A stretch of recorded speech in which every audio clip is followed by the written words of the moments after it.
Aquellos que pueden hacerlo, los invito a ponerse de pie una vez más para leer el texto de versículo 1 hasta el 15, 2 de Pedro 1, 1 al 15, dice Simón Pedro, siervo y apóstol de Jesucristo, a los que habéis alcanzado por la justicia de nuestro Dios y Salvador Jesucristo, una fe igualmente preciosa que la nuestra. Gracia y paz os sean multiplicadas en el conocimiento de Dios y de nuestro Señor Jesucristo, como todas las cosas que pertenecen a la vida y a la piedad nos han sido dadas por su divino poder, mediante el conocimiento de aquel que nos llamó por su gloria y excelencia, por medio de las cuales nos ha dado preciosas y grandísimas promesas, para que por ellas llegases a ser participantes de la naturaleza divina, habiendo huido de la corrupción que hay en el mundo a causa de la concupiscencia.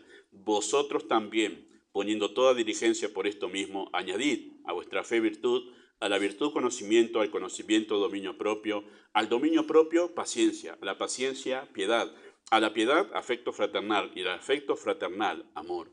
Porque si estas cosas están en vosotros y abundan, no os dejarán estar ociosos ni sin fruto en cuanto al conocimiento de nuestro Señor Jesucristo. Pero el que no tiene estas cosas tiene la vista muy corta, es ciego, habiendo olvidado la purificación de sus antiguos pecados. Por lo cual, hermanos, tanto más procurad hacer firme vuestra vocación y elección, porque haciendo estas cosas no caeréis jamás, porque de esta manera os será otorgada amplia y generosa entrada en el reino eterno de nuestro Señor y Salvador Jesucristo. Por esto yo no dejaré de recordaros siempre estas cosas, aunque vosotros las sepáis, y estéis confirmados en la verdad presente, pues tengo por justo, en tanto que estoy en el cuerpo, el despertaros con amonestación, sabiendo que en breve debo abandonar el cuerpo, como nuestro Señor Jesucristo me ha declarado. También yo procuraré con diligencia que después de mi partida vosotros podáis en todo momento tener memoria de estas cosas. Oramos. Una vez más, Padre, buscamos la guía de tu Espíritu al enseñar la palabra. Tú eres poderoso para hablar más allá de lo que decimos en este momento. Tú eres libre en tu obrar. Tú traes pensamientos que no están aquí escritos. Así que pedimos que tú llegues al corazón, a lo más profundo de cada alma que está aquí, de aquellos que no son salvos puedan ser despertados a la vida, y los que somos salvados podamos ser despertados en nuestras conciencias ante la realidad de esta verdad. Que pedimos tu bendición en nombre de Jesús. Amén. Muy bien, pueden tomar asiento. Muchísimas gracias. Como saben, ya he tomado como parte de mi programa de enseñanzas en la iglesia, como mi ministerio pastoral, poder tener cada tanto lo que llamo serie Crecimiento, y es abordar los pasajes que en la Biblia son dedicados de manera específica y clara para hablar sobre lo que significa crecer en la vida espiritual.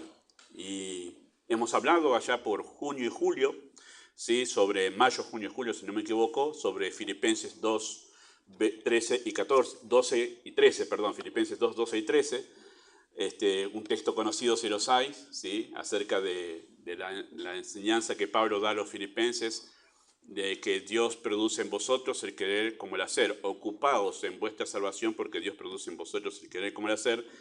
Texto importante, si los hay, sobre el crecimiento espiritual. Otro texto que es sumamente importante sobre la vida espiritual, el crecimiento espiritual, es es 2 de Pedro, capítulo 1. Es clave. Y amplía mucho más la misma idea, las mismas ideas que encontramos en Filipenses 2, 12 y 13.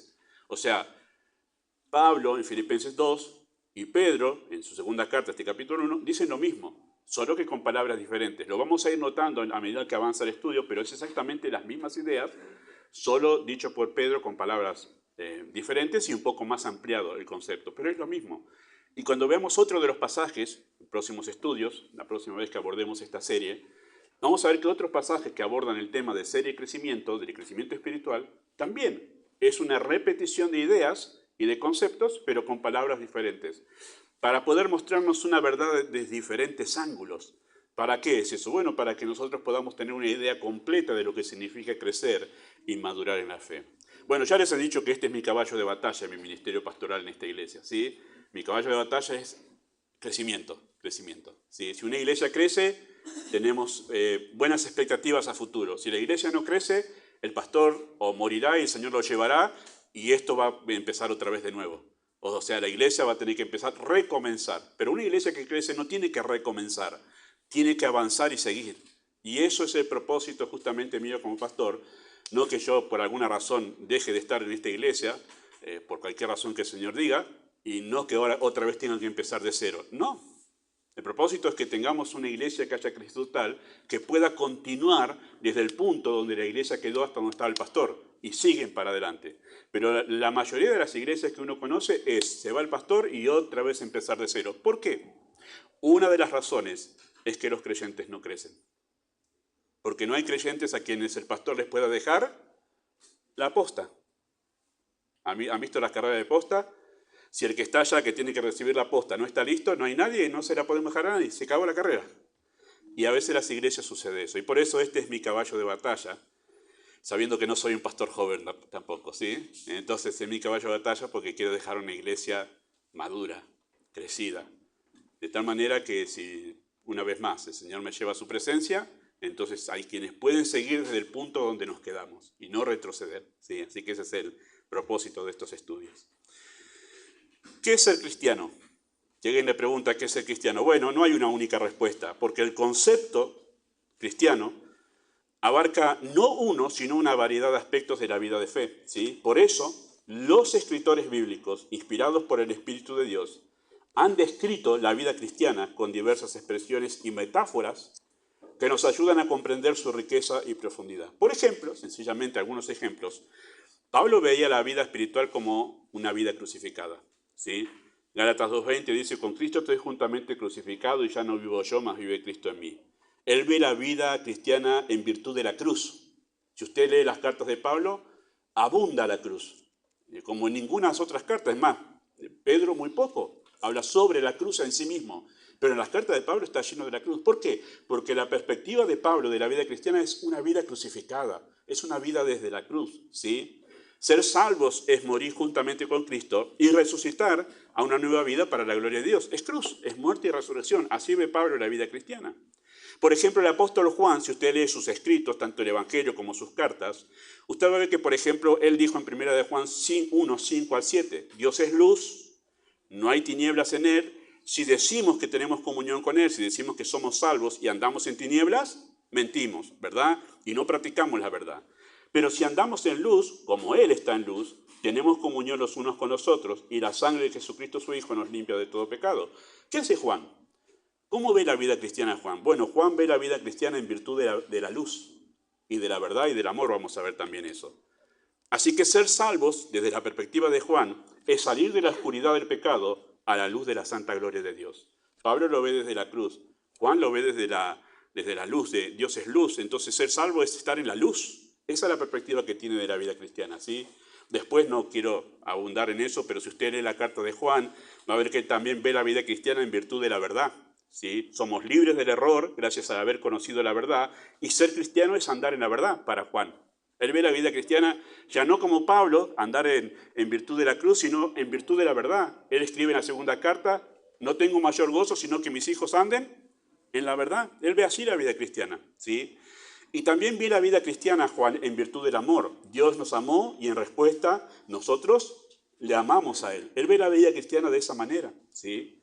Amamos a Él y amamos a su iglesia. Por eso es que para Juan ser cristiano es amar a Dios y amar a la familia de la fe.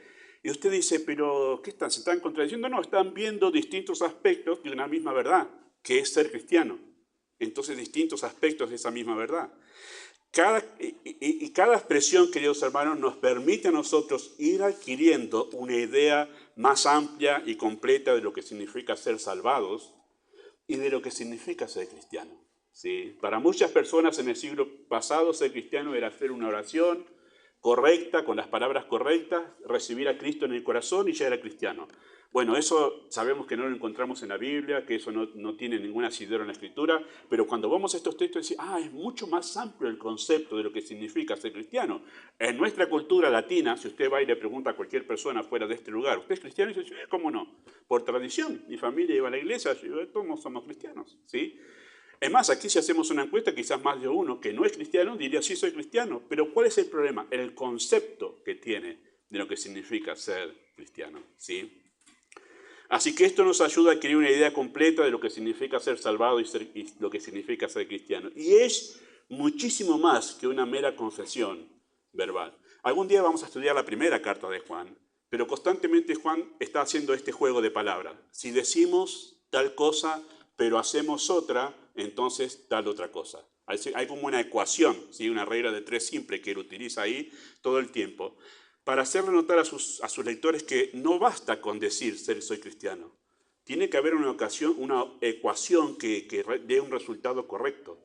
Y es, si tú dices y tú vives como dices, entonces la conclusión es que tú sí eres cristiano.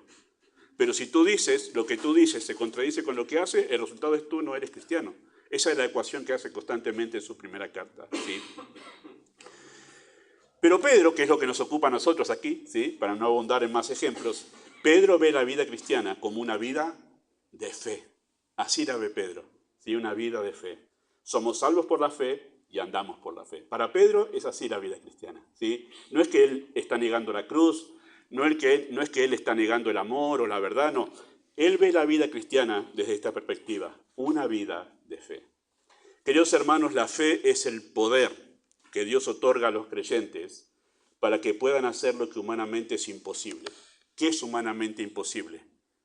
Amar a Dios, obedecer a Dios en amor. Eso humanamente es imposible. Para que eso una persona lo pueda hacer, Dios le otorga algo que llamamos fe. Y en eso que llamamos fe, que no es una cosa en sí, en eso que llamamos fe, Dios le otorga al creyente poder. La fe es poder para que el creyente pueda hacer lo que humanamente no puede, que es obedecer a Dios por amor a Dios, ¿sí? Entonces, para Pedro, ¿sí? La clave de la vida cristiana está en madurar y fortalecer esa fe, ¿sí? Este es el mensaje central, queridos hermanos, de toda esta carta que estamos nosotros tomando para esta serie, ¿sí? Es el mensaje central de esta carta, resumido justamente en 1:5. Anotado 1:5 ahí, vosotros también, poniendo toda diligencia por esto mismo, añadid a vuestra fe. Ese es el mensaje central de toda esta carta, ¿sí?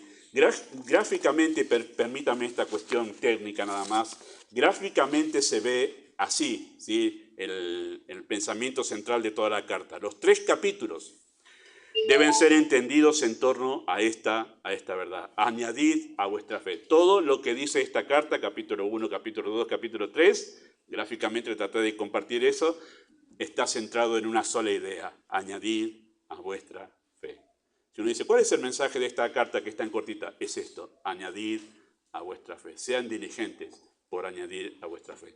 Todo lo que rodea esa expresión es para explicarla, para ejemplificarla, para poder dar razones, para hacernos entender por qué tenemos que añadir la fe. Bueno, todo lo que se dice ahí es para eso. Ese es el eje central de todo este pensamiento, ¿sí? Y esta es una contundente exhortación que tiene como fin despertar al creyente de su pereza espiritual y estimularlo a poner toda diligencia por crecer en su fe.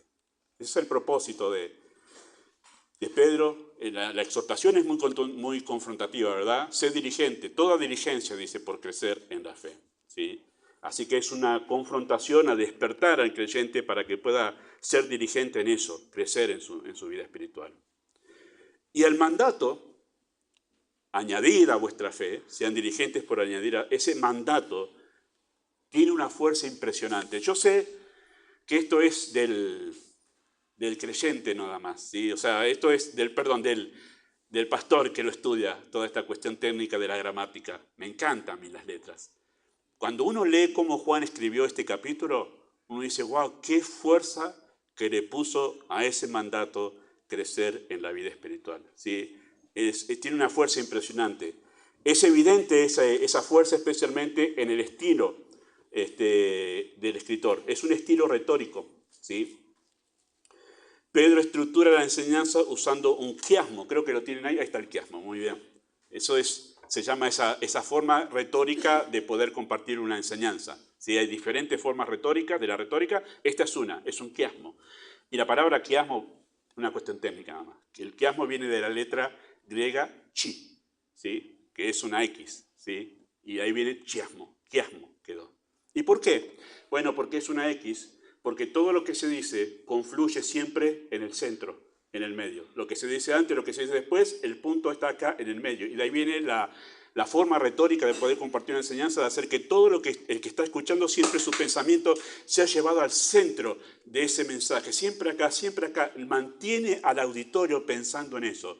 Y cuando nosotros entendemos este texto escrito de esa manera, decimos, wow, qué fuerza que le dio Pedro hasta que se ocupó de utilizar una forma retórica, cosa que sus oyentes todo el tiempo estén pensando en 1:5. Vosotros poniendo toda diligencia añadida a vuestra fe. Todo el tiempo los oyentes están pensando, wow, es añadida a vuestra fe. Todo lo que está diciendo me lleva a eso. Esa es la estructura quiásmica que utiliza Pedro. Bueno, yo suelo utilizar, la otra vez que enseñé esto, utilicé otra que para mí, que soy medio bruto, era más fácil de entender. Es como un reloj de arena. ¿Han visto el reloj de arena? Bueno, todo va hasta el centro y del centro todo se desprende. Bueno, así es la estructura de aquí. ¿Para qué? Para que entendamos esa intención allí. ¿Sí? O también lo pensé así, si sirve el ejemplo, como un moño. ¿Ha visto? El moño tiene justo el centro que ata todo. Y ahí queda el moño hecho. Bueno, esto tiene esa estructura. No lo usen así, usen quiasmo, que queda mejor. Pero estructura de moño.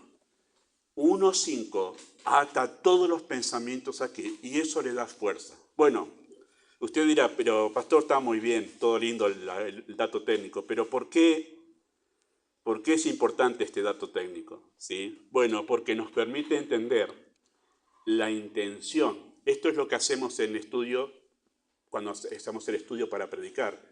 Tratamos de ver cuál era la intención del escritor original. Y la intención de Pedro se hace claro aquí con este uso retórico, ¿sí? En la mente de Pedro, 1:5 es de vital importancia para la vida espiritual.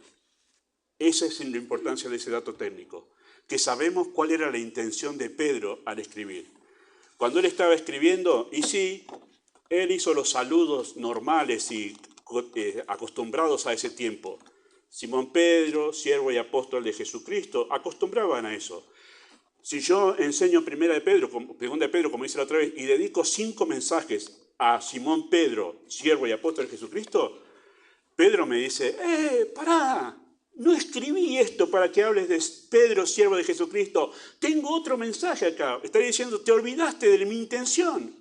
Es como cuando uno le manda a comprar algo a alguien y se olvida lo que uno le pidió comprar. Y acá, si yo me dedico 5 mensajes al versículo 1, no le estoy haciendo honor al texto. Porque Pedro no estaba pensando en versículo 1. Él de entrada estaba pensando en versículo 5. Añadir a vuestra fe. Y esa era su intención. Lo vemos por estos datos técnicos en la Escritura, ¿sí? En el verso 1, Pedro habla así del valor de la fe, a lo que hablamos la otra vez, ¿sí? A los que habéis alcanzado por la justicia de nuestro Dios y Salvador Jesucristo una fe igualmente preciosa que la nuestra. Ahí podemos decir que Pedro habló de la motivación para crecer. Fue el mensaje anterior. Ahora, los versos 3 y 4, que son los que nos ocupan en esta mañana, vemos, este es el tema que vemos ahí. El creyente debe esforzarse diligentemente por crecer, porque Dios le ha dado todo el potencial y la capacidad para lograr hacer eso. Uno dice, ¿cómo hago eso de 1:5, Pedro? Alguien le diría, pero Pedro, está muy bueno el énfasis. ¿Cómo lo hago? Bueno, mira, te voy a decir. Dios te ha dado todo el potencial para que vos puedas lograr ser un creyente que diligente, con toda diligencia se ocupa en crecer. Sí, acá te lo dio. Te dio todo lo necesario para que eso pueda suceder. De eso se ocupa esto. Y esta es más o menos la misma idea que Pablo expresó en Filipenses 2, 12 y 13. Dice, ocupaos en vuestra salvación con temor y temblor. ¿Por qué? Porque Dios es el que en vosotros produce. Entonces, los escritores bíblicos se animaban a confrontar a los creyentes de que dale, poné diligencia, no seas perezoso, dale, movete. ¿Por qué presionaban de esa manera? Presionaban de esa manera porque sabían todo el potencial que Dios puso en el creyente.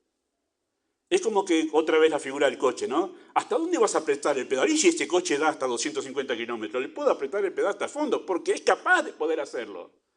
¿Hasta dónde un pastor va a estar insistiendo a una iglesia donde sabemos que hay creyentes, va a estar insistiendo con que no seas perezoso, ponete en diligencia para crecer? ¿Hasta dónde va a ejercer presión sobre esto en el sentido retórico, ¿no? Que uno confronta a las personas con esto? Uno va a confrontar hasta el punto que la Biblia me permita a mí confrontarlos. Y la Biblia me permite a mí confrontarlos a todos ustedes, hermanos, que pongan toda diligencia por crecer en su vida espiritual. ¿Por qué? Porque Dios les ha dado todo el potencial a ustedes para que puedan hacer eso. Dios les ha dado todo el potencial. ¿De qué manera? ¿De qué manera Dios le ha dado al creyente el potencial para crecer en la fe? Bueno, dos cosas que vamos a decir a la luz de lo que dice el texto. Primero, Dios le ha dado todo ese potencial de forma precisa. Ha notado el verso 3, como todas las cosas que pertenecen a la vida y a la piedad nos han sido dadas por su divino poder mediante el conocimiento de aquel que nos llamó por su gloria y excelencia. Dios nos ha dado todo ese potencial para poder crecer en la fe de manera precisa. Ha notado que dice todas las cosas que pertenecen a la vida y a la piedad. A la gente le encanta sacar versículos y frases de contexto de la Escritura, ¿verdad? Hay gente que le gusta cortar esto y decir, Dios nos ha dado tic, todas las cosas. Lo otro dejamos afuera, ¿verdad? Le encanta decir eso a la gente. Esa todas las cosas, esa expresión todas las cosas, es un absoluto, ¿sí? Porque es todas las cosas, pero que debe ser entendido o debe entenderse en su contexto inmediato. No lo podemos sacar de su contexto, ¿sí? Esa expresión no significa todas las cosas que se nos ocurra. ¡Wow! Dios nos ha dado todas las cosas. Un 0 kilómetro nuevo, una casa nueva, un buen sueldo, salud exquisita, todo, pero si acá dice todas las cosas, bueno, no es todas las cosas que se nos ocurran, hermanos, sino todas las cosas que pertenecen a la vida y a la piedad. Entonces ese absoluto está dentro de un contexto y es todas las cosas, pero son todas las cosas que pertenecen a la vida y a la piedad. ¿Y qué significa esa expresión? Bueno, la piedad se refiere a la devoción a Dios. Esa palabra piedad en el Nuevo Testamento indica a alguien muy devoto, ¿sí? Literalmente significa muy devoto, muy reverente, muy temeroso de Dios. Esa es la expresión. Así que nos han sido dadas todas las cosas que son necesarias para llevar una vida devota a Dios. Todo lo necesario para ser personas que viven de una manera devota su vida cristiana, con gran devoción, todo nos ha sido dado por parte de Dios, ¿sí? Y de esto se trata en realidad la vida cristiana, hermanos. Acá lanzamos un concepto más de lo que significa ser cristiano. De esto se trata la vida cristiana, de devoción. De esto se trata la vida cristiana, de devoción, ¿sí? ¿Qué es devoción? Bueno, ese término significa consagrado, dedicado. Habla de un amor profundo y fervoroso hacia Dios. Eso es ser piadoso, es amar profunda y devotamente a Dios. Eso es ser devoto. Yo no soy ese tipo de creyente, pastor. Bueno, entonces empieza a dudar de dos cosas, o que tú no estás siendo obediente al Señor como para que esto pueda ser llevado a la realidad en tu vida, o tú no eres creyente realmente. Una de las dos cosas tiene que estar pasando. Pero esto es cristianismo bíblico. Cristianismo bíblico es, tú vives de manera devota a Dios, de manera apasionada a Dios, amas profunda y fervorosamente a Dios. Eso es lo que significa aquí.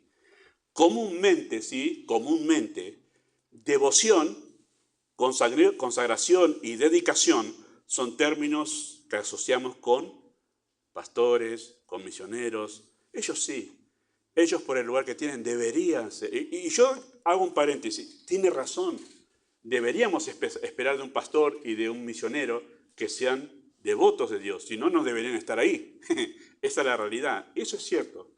Pero el problema que tenemos es que pensamos que solo ellos deberían ser eso, ¿verdad? La Biblia, queridos hermanos, incluye a todo aquel que ha sido salvado dentro de esa concepción de cristiano, ¿sí? Romanos 12, 1 y 2, que lo leímos ayer, dice así. Así que, hermanos, note que Pablo dice así que, hermanos. Está escribiendo a la iglesia en Roma. No dice así que pastores, no. No dice así que misioneros, no. Dice así que, hermanos, incluye a todos. Os ruego por las misericordias de Dios que presentéis vuestros cuerpos en sacrificio vivo, santo, agradable a Dios, que es vuestro culto racional, es lo lógico que ustedes deberían hacer por la misericordia de Dios.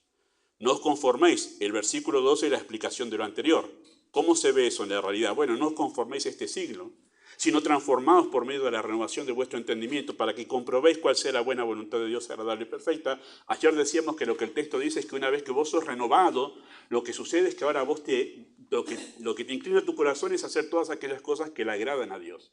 Eso es una vida consagrada, una vida que está tratando de vivir a cada instante, el día a día en su casa, en su familia, en su trabajo, está tratando en todos los momentos de hacer lo que agrada a Dios. Eso es una vida devota, eso es una vida que ama profundamente a Dios, ¿sí? En la errada teología, y aclaro que este versículo no es un texto, queridos hermanos, que esté haciendo un llamado a la obra pastoral. Este es un texto que está llamando a los creyentes a vivir como corresponde, como cristianos. Pero en la errada teología del siglo XX, el siglo pasado, se crearon dos categorías de cristianos: los que eran consagrados y los que no eran consagrados, ¿verdad? Algunos decían, sí, tú eres un creyente. Sí, pero yo soy... No lo decían así, pero yo utilizo esa expresión un poquito para alivianar las cosas, ¿no? Yo soy medio pelo, ¿no? Yo soy cristiano, pero no tan comprometido. Pero eso se aceptaba en el siglo pasado, ¿verdad? Cristiano, pero a medias, ¿sí? Están aquellos que son bien, y yo estoy en el otro grupo. El problema, queridos hermanos, con ese razonamiento, ¿saben cuál es el problema con ese razonamiento?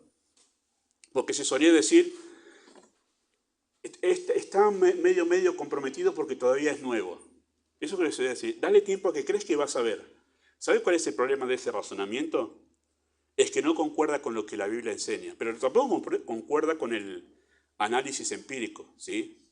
Justamente los creyentes nuevos son los que manifiestan mayor fervor.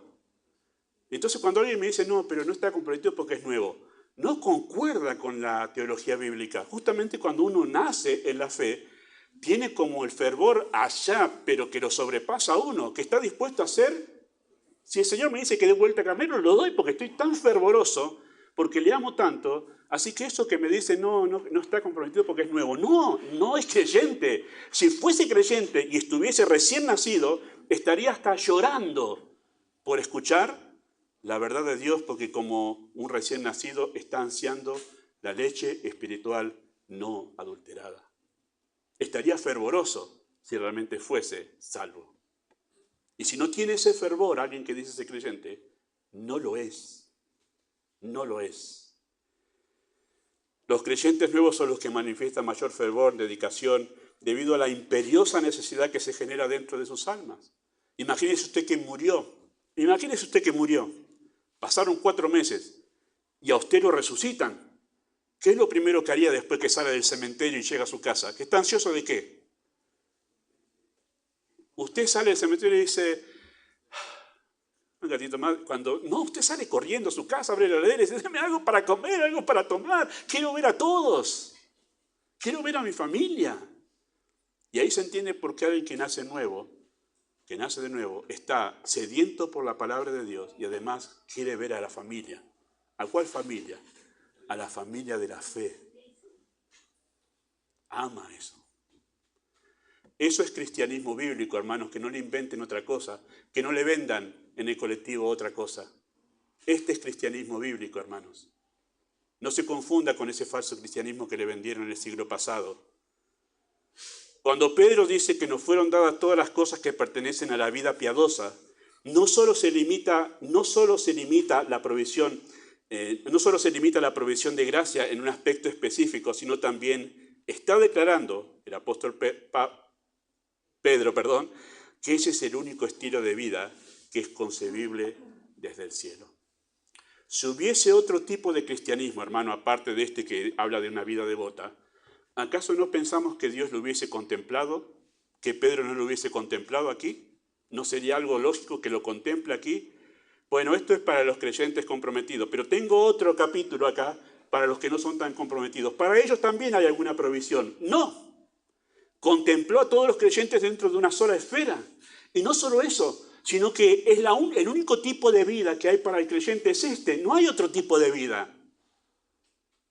No hay otro tipo de vida que se llame cristiana y que no hay otro tipo de vida para nosotros fuera de este lugar tampoco.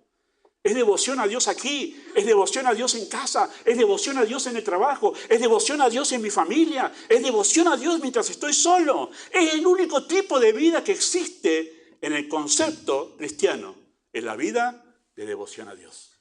No hay otra. Y por eso dice Pedro, todas las cosas que pertenecen a la vida de la piedad. ¿Y qué de lo otro? No hay otra cosa para el cristiano. Porque esto, la única vida que tú puedes llevar aquí, que es aceptable delante de Dios, es una vida de devoción a Él. Y para lo demás no necesitas otra cosa, porque no hay otra. Entonces para esto te doy todo. Y fuera de eso, no precisas otra cosa porque no hay otra vida para vos.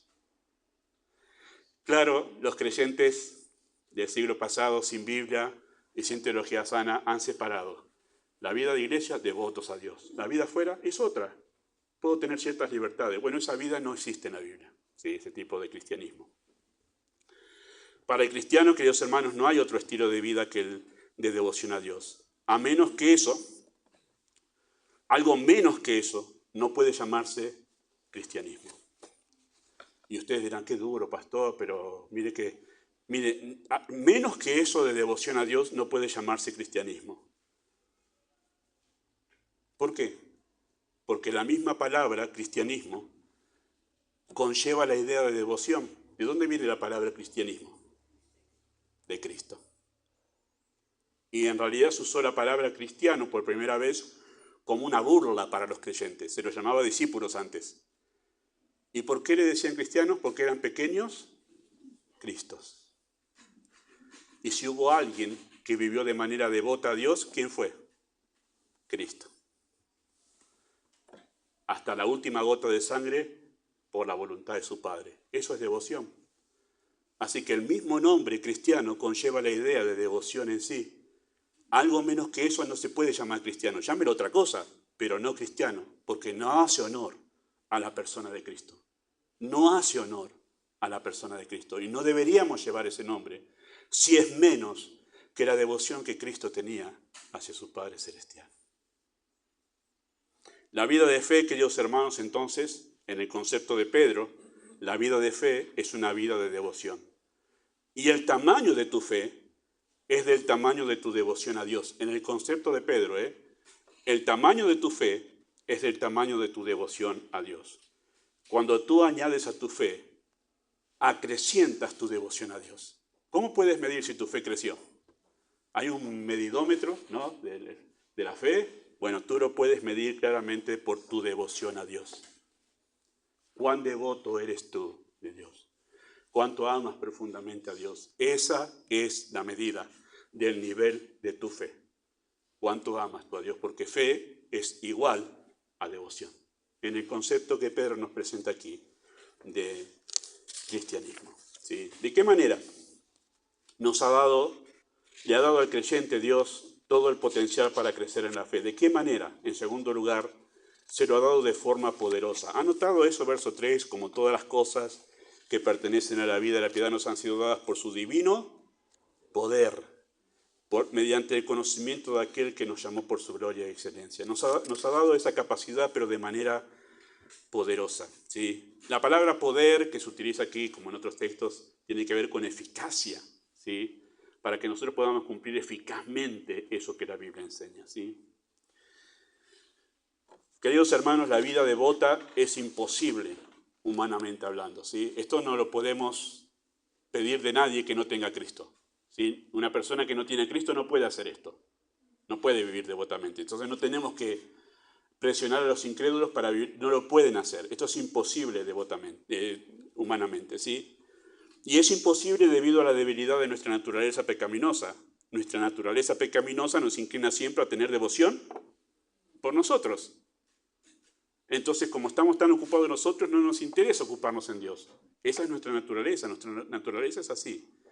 Pero la gracia de Dios nos da el poder o capacidad para de nosotros extendernos a Dios, olvidarnos de nosotros y ocuparnos de Dios. Un momento, pastor, es mucho eso. Claro que es mucho. Pero por eso se nos da una fe que es capaz de hacer que nosotros muramos a nosotros, a nuestro yo. Y ahora digamos, vivo para Él. Como dijo Pablo en Gálatas 2:20, ya no vivo yo, mas vive Cristo en mí.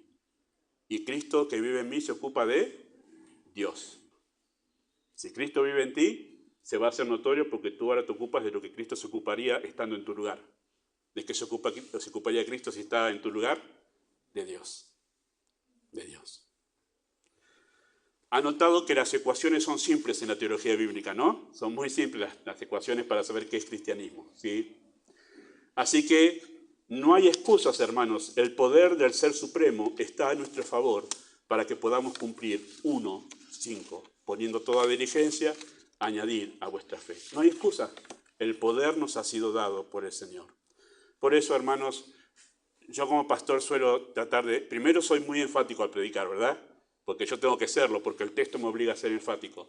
Pero bajado de aquí, yo tengo que ser el pastor que es comprensivo y que entiende a las personas. Pero cuando tratan de tratarme como juez, a mí yo hago silencio. Yo no soy juez de ustedes, hermanos. Cuando enseño la Escritura los está juzgando. No yo, pero como soy el comunicador parece que yo los estoy juzgando. Pero yo no los estoy juzgando, hermanos. Yo enseño la Escritura, bajo de aquí y soy una oveja como ustedes. Y cuando empiezan a darme excusas de por qué no estuvieron en esta reunión, aquella, la otra, yo hago silencio. Primero hay algunas situaciones que sí son de fuerza mayor que uno las entiende. Hay otras que son asombrosas y yo compasivamente hago silencio, hermanos. Porque a uno le da ganas de decir, che, pero ¿cómo te excusás? Y mirá, tenés todo el poder, acá en el texto dice, tenés todo el poder para hacerlo. ¿Qué excusa me estás trayendo vos? ¿Qué excusa me traes? Si el texto dice que vos podés hacerlo, pero no lo hago. Porque además Dios es paciente conmigo también. Pero si el texto lo está juzgando a usted, hermano, responda al texto. Responda al texto, ¿sí? Así como Pablo dijo en Filipenses 2, 12 y 13 que Dios es el que produce en vosotros el querer como el hacer, así Pedro dice, Dios nos capacita con su divino poder. Es exactamente la misma idea, dicho con palabras diferentes, ¿sí? ¿Y dónde radica ese poder? Dice que nos fueron dadas por su divino poder. ¿Dónde está ese poder? Bueno, el texto nos responde para que no imaginemos cosas que no son.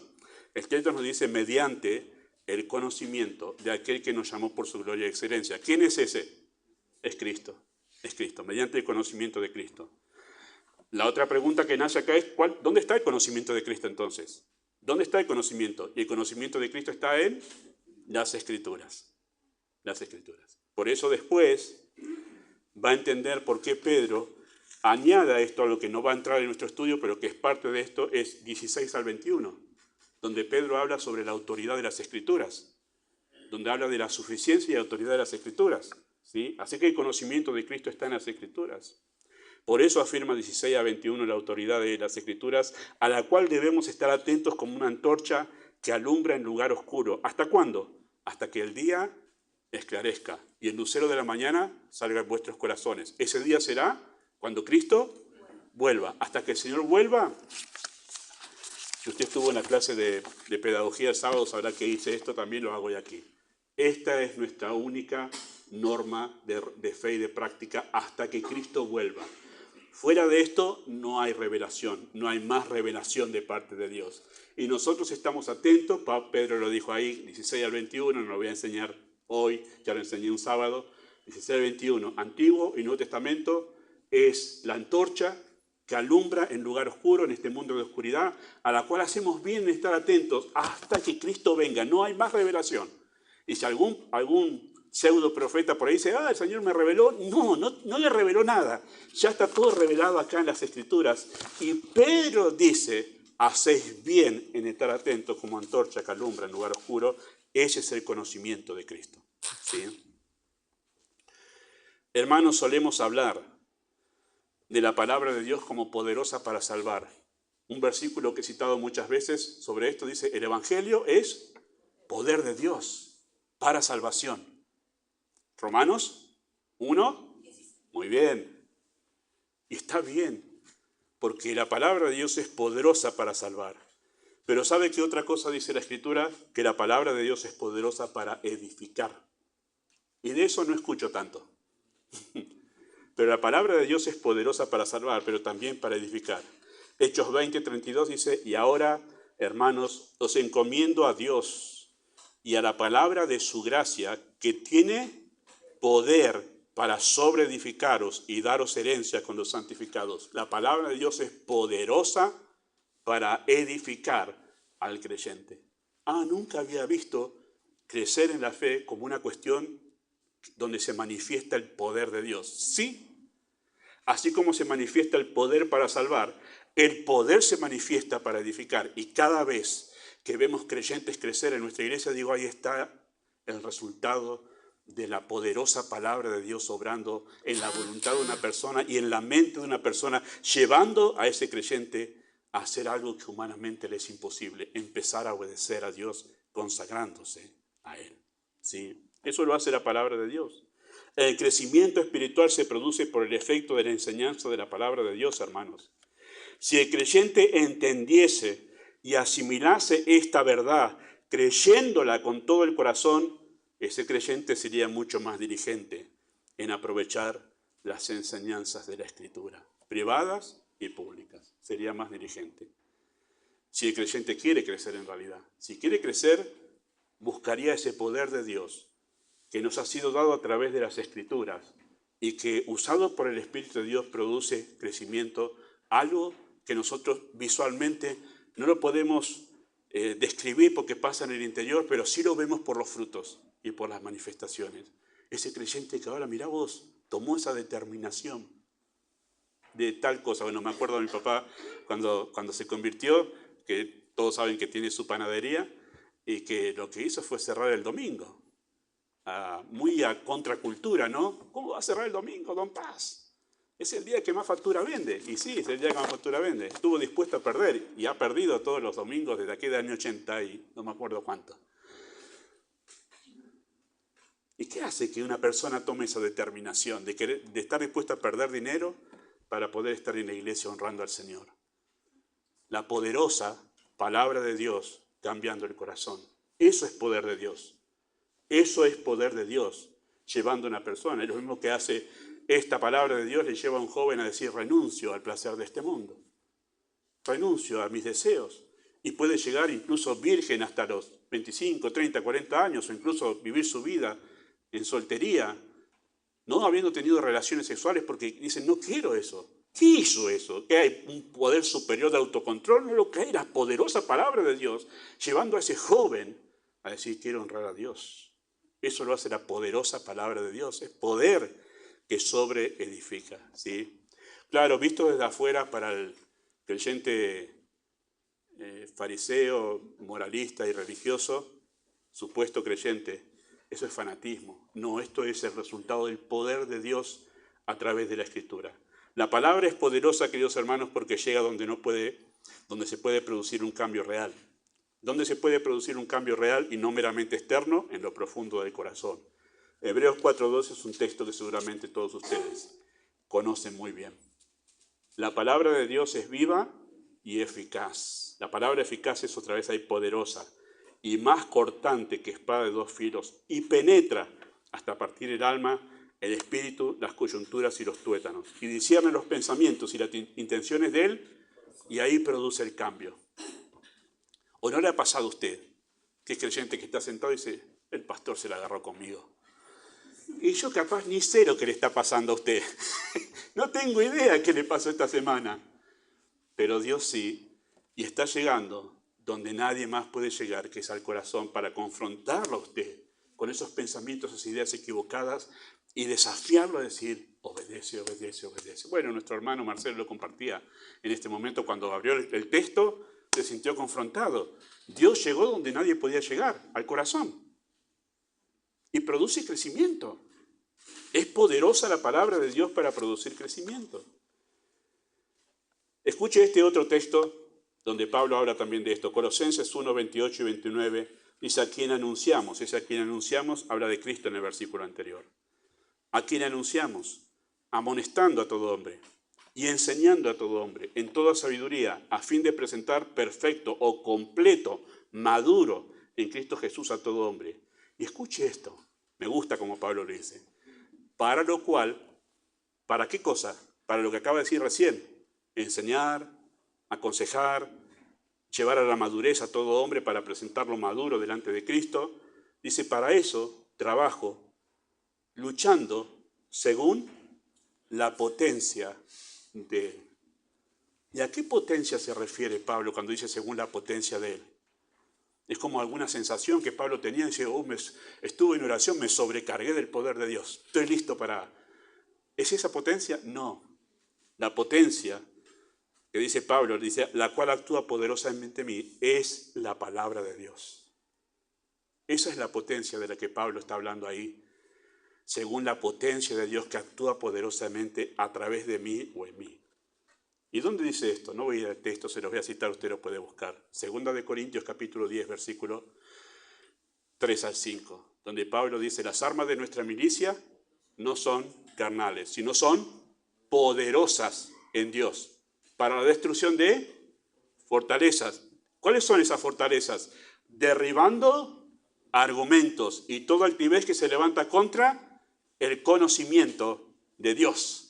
Y las armas con las que Pablo tenía para batallar, llevando adelante la obra de Dios, es la enseñanza y la predicación. Esa era su arma. Su arma poderosa era la predicación. Era la predicación. Derribaba argumentos y ahí se producía lo que es asombroso, llevando todo pensamiento cautivo, ¿a dónde? A la obediencia en Cristo. Voy a decir a los hermanos aquí que tienen ministerio de enseñanza, Pablo y Belén con los chicos, las hermanas con los maestros con los niños, algunos otros también que enseñan. Mire, cuando empezamos a enseñar, que fue lo que me pasó al comienzo de cuando empecé a enseñar allá por año 1986, a uno cuando está enseñando dice, ay, si está tan claro el texto, bueno, a usted también le pasa sentado, no está tan claro, ¿por qué no lo obedece este creyente, no? Y a veces uno desde el púlpito, gracias a Dios esta etapa pasó y quedó lejos, ninguno de ustedes me conoció en esa etapa, pero uno quiere ponerle énfasis como para enfatizar, ponerle emoción para que la gente, dale, que no quiero retarte, pero dale, esto tienes que hacer. Como hacer algo externamente para producir obediencia. Pero no hace falta eso, hermanos. Cuando el Espíritu de Dios obra a través de la Escritura, como un silbo apacible y delicado, y no hace falta más que eso para quebrantar un corazón, la palabra de Dios empieza a trabajar dentro del alma, y el creyente empieza a conmoverse adentro, y empieza a llorar por cosas que nosotros decimos, ¿qué le pasa que está llorando? Está siendo confrontado por la Escritura. Su pecado está siendo revelado. Nadie más lo conoce, Dios sí, pero Dios le está hablando. Está siendo quebrantado, está siendo llevado al arrepentimiento. Y siente que todos están sabiendo eso, pero solamente lo sabe Dios. Y mientras el texto está siendo pronunciado, la persona está siendo conmovida. Y vuelve a casa y dice, tengo que cambiar. Tengo que arrepentirme y dejar esto. En eso confiamos, hermanos, en esa poderosa palabra que justamente es utilizada para llevar a la persona a la obediencia a Cristo. Esto que Pedro está diciendo acá tiene que ver con lo que va a decir en capítulo 2 y 3. Se vienen los falsos maestros con nuevas ideas de cómo podemos hacer cambiar a la gente. No hace falta enseñar, no hace falta ponerse a predicar. Vamos a dejar esto de lado. Podemos cambiar a la gente de otra manera. Y venían los falsos maestros con ideas nuevas. Y Pedro dice, no se dejen engañar por cosas que son mera apariencia del poder de Dios. Mera apariencia del poder de Dios. Acá está el poder de Dios. Los falsos maestros vendrían y engañarían a los creyentes, haciéndoles pensar que el poder de Dios radica en el carisma de los falsos ministros. Y que no les hablarían de ser enseñados en la verdad, sino de experimentar sensaciones, ¿verdad? Hay una etapa de adolescencia en la vida espiritual. Hay una etapa de niñez y hay una etapa de adolescencia en la vida espiritual y después hay una etapa de madurez en la vida espiritual. Cuando somos niños, deseamos la leche espiritual no adulterada. Queremos comer todo lo que se diga en la iglesia, queremos. Cuando somos adolescentes espirituales, ya no nos interesa tanto lo que dice, sino cómo el predicador lo dice. Y cuando viene un predicador carismático y dice, ay, pastor, a ese invítelo todos los domingos, mirá cómo habla, mirá cómo grita, mirá cómo se mueve, mirá cómo mira al horizonte. Entonces el adolescente espiritual está encantado por la apariencia del predicador. Pero cuando llegamos a la madurez, dice, sacame todo eso, dame comida nutritiva. ¿Qué me interesa a mí? Cómo se mueve, si va para adelante, si se mueve en el púlpito. No me interesa el contenido de lo que está diciendo. Ahí llegamos a la madurez. Ya desechamos la comida chatarra, ¿verdad? No me engañes con los chistes en el púlpito. No me interesa eso. Dame contenido, ¿sí? Pero hay un momento en la vida espiritual del creyente que está en esa etapa de adolescencia espiritual, que puede ser engañado por los falsos maestros. Y hay muchos hoy, creyentes, sinceros creyentes, pero que andan siguiendo falsos maestros por el carisma, por cómo lo dice, por mirar la voz que tiene y todo lo demás, ¿verdad? Así que Pedro los afirma en la verdadera gracia de Dios a estos creyentes, la que se ha manifestado a través de la poderosa palabra de Dios. Queridos hermanos, el ministerio eficaz de un pastor no radica en sus dones, su personalidad o su carisma, sino en la fidelidad de la predicación de la verdad de Dios. Ustedes ya conocen, algunos de ustedes que son teólogos aquí, ya conocen el caso de Jonathan Edwards, el predicador que fue usado por Dios para provocar un gran despertar en Estados Unidos naciente, ¿sí? Cuando comenzó Estados Unidos a ser colonizado, Jonathan Edwards fue utilizado para provocar un gran despertar. Eran todos inmigrantes de Europa, en una vida bastante difícil en muchos sentidos, pero Jonathan Edwards provocó un gran despertar, así se llamó. Ese hombre predicaba así, hermanos. Tomaba las notas, ni siquiera miraba a la gente, y leía sus notas al pie de la letra, sin mirar a la gente y de una manera muy monótona. Que creo que cada uno de nosotros nos levantaríamos y diríamos, esto está aburridísimo. Bueno, leyendo él uno de los mensajes que se llamaba Pecadores en manos de un Dios airado. No terminó de predicar ese mensaje porque la gente empezó a llorar por los terrores del infierno que estaba predicando y se convirtieron, y ahí nació lo que se llamó el Gran Despertar. Pero ese hombre no era nada carismático, hermanos, era bastante hosco, bastante secote era ese predicador, pero Dios lo usó para provocar un gran despertar. ¿Qué hizo eso? La poderosa palabra de Dios. Todo lo que un creyente necesita para crecer está en la palabra de Dios. Ya lo dice Pablo en Timoteo 3, 16, 17, toda la escritura es inspirada por Dios y es útil para enseñar, para redarguir, para corregir, para instruir en justicia, a fin de que el hombre de Dios sea maduro, enteramente preparado para toda buena obra, que eso es lo que anhelo. Mi anhelo es ver a esta iglesia madura, así, enteramente preparado para cualquier ministerio. Tenemos un buen grupo, gracias a Dios, en nuestra iglesia. Eso es lo maravilloso, que doy gracias a Dios, que tenemos un buen grupo a quienes ya le hemos confiado ministerios. Y hay lugares en nuestra iglesia donde yo ya no tengo que tener preocupación, porque hay gente ocupándose, porque han madurado al punto que le podemos confiar ministerios.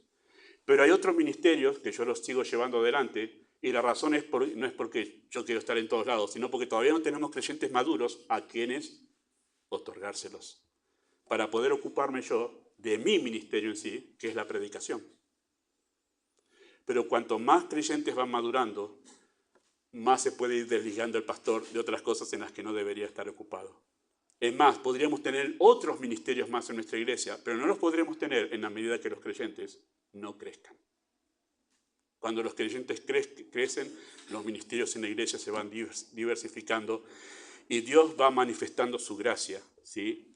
En la Escritura, queridos hermanos, Dios le ha dado preciosas y grandísimas promesas al creyente por medio de las cuales participa de la naturaleza divina. O sea, piensa como Dios y siente como Dios. Eso es participar de la naturaleza divina. Ahora pienso como Dios piensa y siento como Dios siente. Cuando yo me introduzco en la mente de Cristo, ¿dónde está la mente de Cristo? Acá.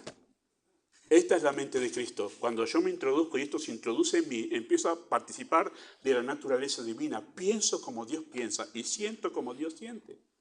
Nosotros tenemos la mente de Cristo, dijo Pablo, para vivir como Cristo. Ese es el poder que nos impulsa a huir de la corrupción que hay en el mundo, ¿sí? Nuestra suficiencia, queridos hermanos, para crecer está en la palabra de Dios. El abandono de la palabra de Dios ha derivado en la falta de crecimiento de los creyentes. Si quieres crecer,